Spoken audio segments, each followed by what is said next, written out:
Windows 7 and 8 are phoning home just like Windows 10 does. Weaponized drones are now legal in the US of A, and Agora, the site for selling narcotics, takes a vacation. All that coming up now on ThreatWire.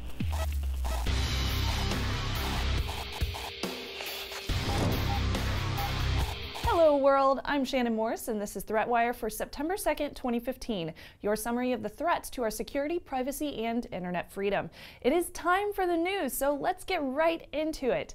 So it seems that Windows 10 isn't the only operating system that has been scrutinized recently for their privacy concerns. Well, it turns out Windows 7 and 8 have both had recent non-security updates from Microsoft that create services for phoning home any issues to Microsoft.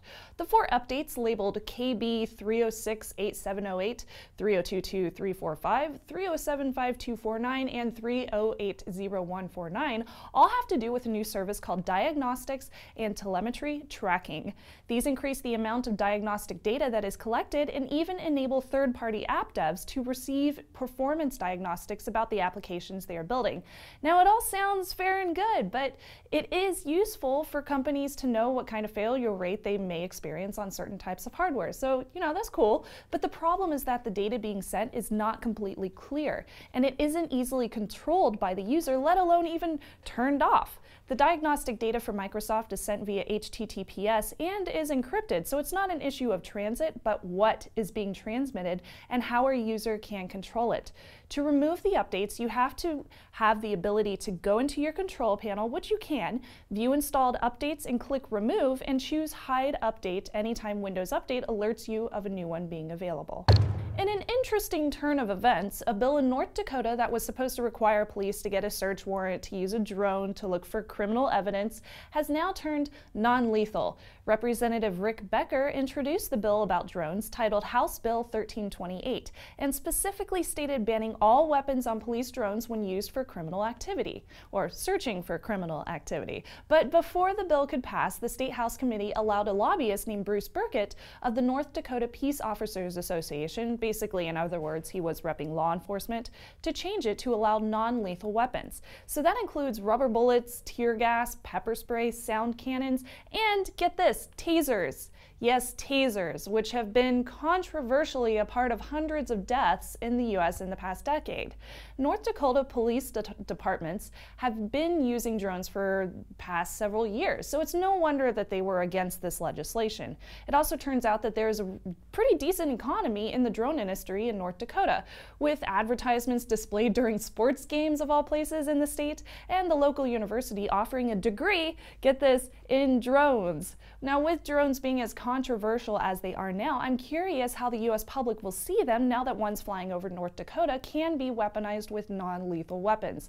Oh, and by the way, everybody, a Global Hawk drone is not the same thing as a DJI Phantom quadricopter.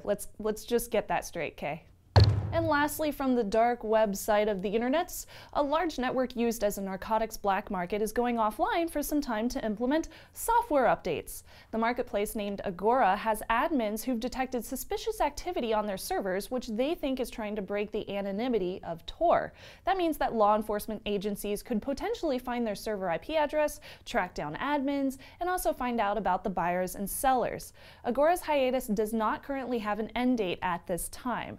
The site became very popular, one of the most popular on the dark web, and researchers suggest that customers will just move to another network during the downtime to find their product. The Tor vulnerability should come as a very harsh reality for many of these site admins and their customers.